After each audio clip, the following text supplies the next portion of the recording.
Vamos lá, aula 9, adolescentes.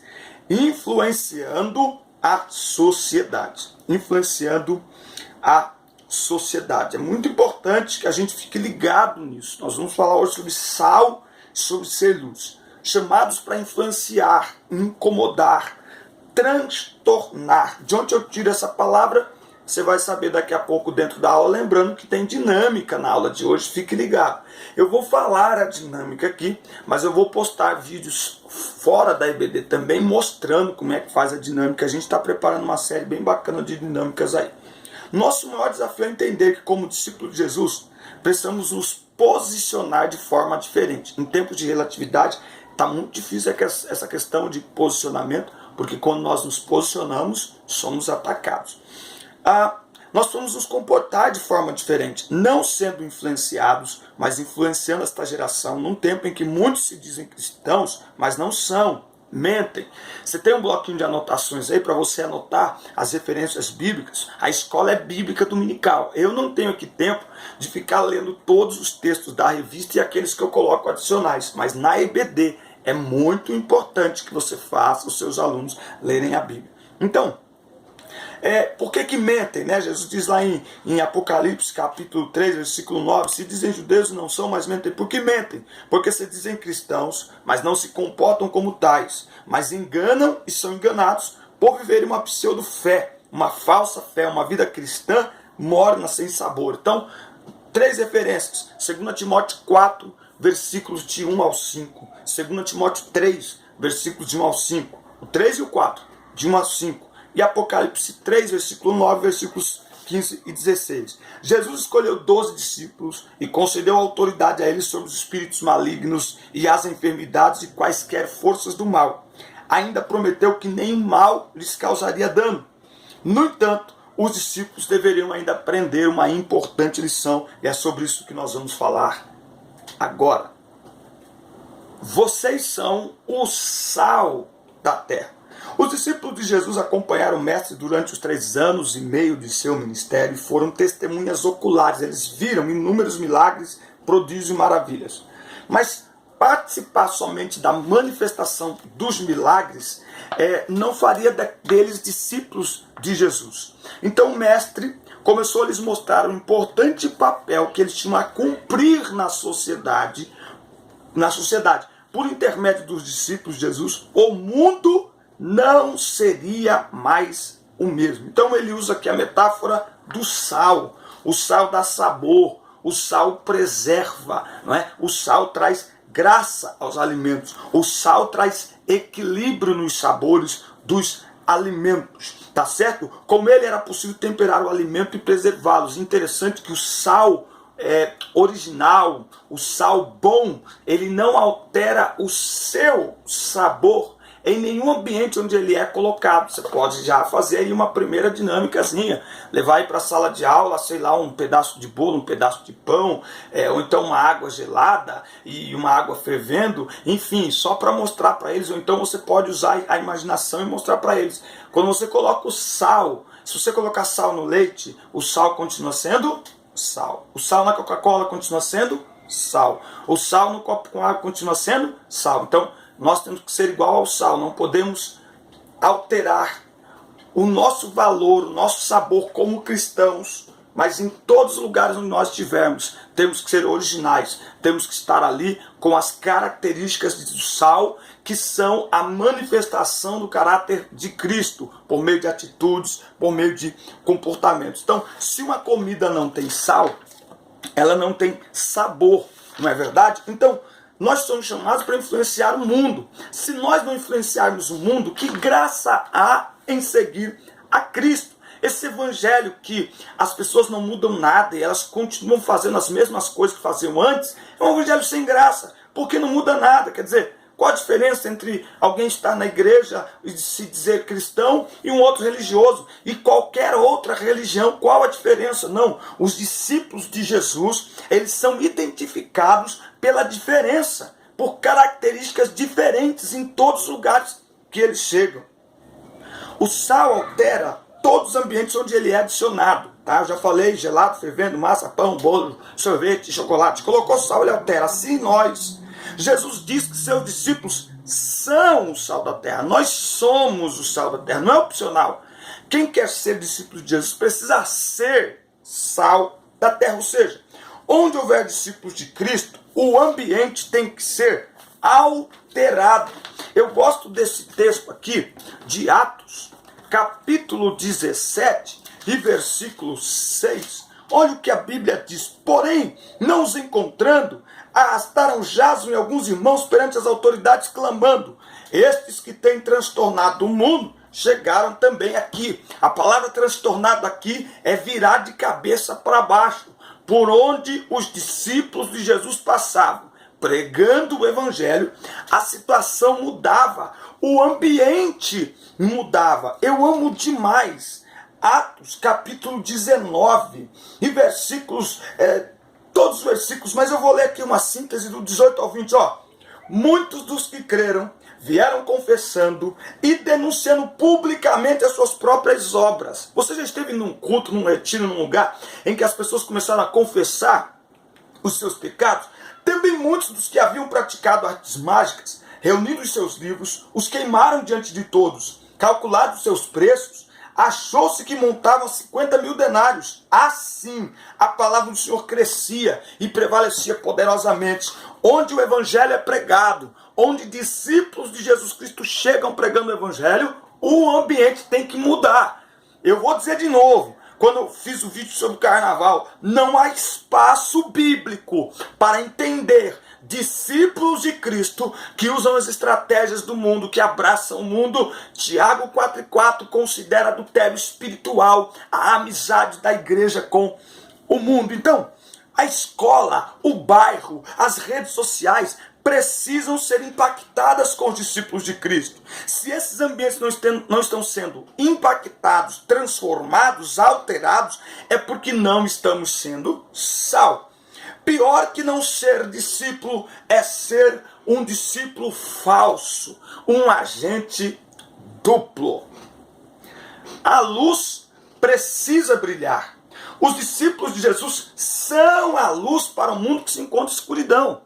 Também não é opcional. Vós sois sal da terra e luz do mundo. Os discípulos de Jesus são luz, ou refletem a luz de Cristo no mundo que está em trevas. Aí ele coloca um fator histórico aqui. Nos tempos de Jesus, as cidades antigas eram construídas com calcário branco, de forma que reluziam com a luz do sol quando eram vistas de longe. Não havia energia elétrica, então durante a noite tinha que ter lâmpadas, lamparinas, tochas acesas para iluminar. Então o mundo é considerado como um ambiente sem luz, sem energia elétrica, sem luz do sol, completamente em trevas. E nós somos os luzeiros, os refletores da luz de Cristo por meio do nosso comportamento. Agora detalhe, a luz não pode ficar embaixo. Ela tem que ficar em cima para iluminar todo o ambiente. A luz aqui do meu quarto, aqui dos nossos estúdios aqui, ela está em cima. Se ela estivesse embaixo, ela não iluminaria nada. Ela seria inútil. Então, muitos dos amigos e colegas, dos alunos de vocês, não frequentam a igreja por certo, não conhecem a Jesus. Tá certo? Agora, nada será mais impactante na vida deles do que a vida transformada, do que atitudes transformadas pelo poder do Evangelho. Então, o mundo sem Cristo está em trevas. Os discípulos de Jesus são como refletores, por meio dos quais a luz de Cristo brilha em meio à escuridão do pecado. Olha o que a Bíblia diz, está marcando aí Efésios, capítulo 5 e versículo 8. Pois outrora erais trevas, porém agora sois luz no Senhor. Andai como filhos da luz. Versículo 14. Pelo que diz: desperta, ó tu que dormes, levanta-te dentre os mortos, e Cristo te iluminará. Então, nós precisamos refletir a luz de Cristo. Onde a luz brilha, o ambiente muda. A luz traz conforto, mas também incomoda. Antes dos seus amigos virem à igreja, eles precisam ver a igreja em você, ver Jesus em você, ver a luz de Cristo em você, certo? A Bíblia diz assim, ó, veja que a luz que em ti há não sejam trevas. E olha, hoje eu tenho percebido uma coisa, tem muita gente hoje que não quer vir à igreja, exatamente por quê? Porque quando eles olham para muitos cristãos, eles não vê luz, eles vê trevas. E como ser um cristão verdadeiro, iluminar esta geração? Uma das coisas é pelo fruto do Espírito, que é a manifestação do caráter de Cristo em nós. É mudança de vida, é transformação de caráter, é transformação de comportamento. As pessoas veem Jesus em nós por meio das nossas atitudes, da maneira como a gente fala, das palavras que saem da nossa boca. Adolescentes têm que tomar cuidado. Tem adolescentes que na igreja ele é uma coisa, mas na roda de amigos, a boca dele, para cada 3 palavras é um palavrão. Então a gente precisa tomar cuidado com isso e ajudá-los a entender que eles precisam ser luz em todo o lugar, que isso não é uma opção, é uma ordem e é a identidade. Os verdadeiros discípulos de Cristo trazem equilíbrio à sociedade por meio do sal, das propriedades do sal, do caráter transformado pelo poder da palavra, e iluminam uma geração que está em trevas, que caminha passos largos para o abismo. Então nós precisamos ser luz, nós precisamos ser luz. Nesse ponto da aula, você pode fazer aqui a dinâmica do sal. Qual seria a dinâmica do sal? É muito simples. Você leva para a sala de aula milho de pipoca, tá certo? E um dia antes você faz o seguinte, estoura a pipoca um dia antes, estoura um pouquinho, coloca numa vasilha e coloque muito sal, mas muito sal. Essa parte da pipoca vai murchar, umedecer, então ela vai ficar murcha e salgada. Ela vai ficar muito ruim, mas muito ruim, tá certo? Aí, no outro dia, logo pela manhã, ou antes de você começar a sua aula, o seu trabalho em célula, você estoura um pouquinho de pipoca e leva junto essa bem salgada, se possível, do dia anterior, e uma estourada ali pouco antes de você começar essa atividade. Só que é o seguinte, uma com muito sal, tá bom? Novamente, se possível, estourada no dia anterior. E essa aqui sem nenhum sal, nada de sal. E aí serve para eles primeiro a salgada. Eles vão comer, quem não gosta de pipoca, tá certo? Mesmo murcha tem aquele cheiro gostoso, mas a hora que eles começarem a comer, vai começar como é que pode essa pipoca tá salgada? Que ruim, me dá água, tal. Aí você serve a outra pipoca. Eles vão comer e também vão reclamar, porque pipoca sem sal também não tem graça, tá certo? Pipoca sem sal, credo, não tem sal nessa casa não.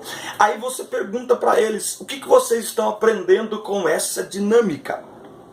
Deixa eles responderem e aplique o aprendizado para essa dinâmica. Veja, a pipoca salgada, desagradável, grosseira, é aquele cristão que ataca todo mundo, é aquele cristão que quer ganhar as pessoas pela grosseria, pela truculência e não pela mansidão. A Bíblia diz em 1 Pedro 3,15 que devemos estar prontos para responder com mansidão àqueles que questionarem a nossa fé. Jesus disse, aprendei de mim que sou manso e humilde de coração, tá certo? Então, aquele cristão que ataca todo mundo, que aponta a todo mundo, ele é desagradável, grosseiro e até mal educado, tá certo? Essa é a pipoca cheia de sal. E portanto, por ser desagradável, ninguém quer comer ela, ou seja, é aquele cristão que ninguém quer ouvir, ninguém quer estar perto dele. E a pipoca sem sal é aquele cristão que não tem graça nenhuma, que a galera na escola fala assim, ser cristão igual fulano, credo, só para ser crente igual ele, eu prefiro ficar no mundo. Então, é aquela pessoa que está na igreja, mas não faz diferença nenhuma na sociedade. E aí, para terminar esse momento de dinâmica, você, claro, prepara ali uma pipoca, pode ser até na hora ali, ou então a hora de terminar os trabalhos, e serve uma pipoca para todo mundo e fala para eles, tá vendo, pessoal? Nós temos que ser igual essa pipoca, feita agora, gostosa, temperadinha com sal, tá certo? Que fala de constância, fala de preservação, fala de consistência, fala de vida equilibrada. Nem querer ser crente demais, e uma semana ora muito, e na hora não ora nada. Uma semana se santifica, e na outra não se santifica. santifica. Não, nós temos que ser igual essa pipoca, equilibrada, crente todos os dias, fiéis ao Senhor todos os dias, buscando a santificação todo dia, se preservando todos os dias, para que a sociedade veja em nós uma constância, um equilíbrio, uma firmeza de fé e queiram então se alimentar daquilo que está em nós, que é a palavra de Deus, que eles se sintam motivados, que eles se sintam encorajados. Eu quero achar aqui uma palavra, que eles se sintam atraídos pela nossa fé, assim como nós nos atraímos por uma boa pipoca. Fazendo a diferença. Se dedicarmos a nossa vida a Cristo, brilharemos como luzes neste mundo e mostraremos como Cristo realmente é. Ninguém jamais viu a Deus nem o conhece. Quando nos relacionamos com Jesus, Ele nos faz conhecer o Pai, da mesma maneira também temos comunhão com Ele. Tá bom? Então ele vai terminar aqui falando de amor. Os verdadeiros cristãos manifestam o amor de Deus, porque o amor de Deus em nós é a marca registrada de que verdadeiramente conhecemos a Deus. Quem não ama, não conhece o Altíssimo. Há adolescentes que são seus amigos ou colegas de escola. Entretanto, eles não são amados por seus familiares e por conta disso estão desacreditados que o amor exista. Mas você pode lhes apresentar um amor especial, o amor de Jesus. Demonstre amor aos seus amigos, pois assim eles conhecerão que Deus é amor. Ser sal e luz é amar ao próximo, pois isso significa se importar com sua vida agora e na eternidade. Vivemos uma geração muito fragilizada, muito carente psicológica e espiritualmente. Essa é a geração de adolescentes que mais sofre com sensações de abandono e exclusão, que tem levado milhares à automutilação e ao suicídio. Estou preparando um material sobre suicídio, estou preparando um material bacana sobre isso. Essa geração está em trevas. Aliás, deixa aí no seu comentário aí como que está esse assunto na sua cidade, na sua igreja. Inclusive muitos que estão na igreja. Eu vim do acampamento agora no carnaval e eu fui cercado por dezenas de adolescentes falando sobre a questão da automutilação. Nós podemos fazer a diferença, mostrando o amor de Deus, iluminando as pessoas com atitudes, com um abraço, com oração, mostrando que nos importamos com as pessoas e que há em nós um amor maior que qualquer decepção ou qualquer frustração. Amém, meus irmãos? Então, o seguidor de Cristo vai além de afirmar que o tem no seu coração. Ele mostra por meio de suas atitudes, ele mostra por meio do seu comportamento. Então, termine essa aula perguntando aos seus alunos: suas redes sociais, elas manifestam quem Deus é? Onde a luz chega, o ambiente tem que ser mudado, transformado, alterado. A luz não teme a escuridão das trevas, a luz não fica escondida, mas brilha cada vez mais até atingir todas as pessoas. E aí, nossas atitudes estão demonstrando a luz de Cristo brilhando em nós, através de nós, ou as obras das trevas? Então, pergunte aos seus alunos, como estão suas redes sociais? Elas estão iluminadas ou elas estão em trevas? Você é a luz no meio ali da rodinha de amigos na hora do recreio da EBD, ou você chega lá e comunica e faz parte das obras das trevas, joga papel higiênico no teto do banheiro, apaga a lição que a professora escreveu, é o primeiro a xingar a professora, é rebelde em casa. Nós somos sal e luz, precisamos transformar todos os ambientes por onde passamos, com equilíbrio, com temperança, com a luz de Deus em meio às trevas e com o amor de Cristo, transformando a nossa vida para que a gente possa transformar também a vida de outras pessoas. Amém, meus queridos? Deus abençoe a tua vida. Assista, curta, compartilhe, inscreva-se no canal, deixe seu comentário que é muito importante. Até a próxima aula, grande abraço, fique na paz. Valeu!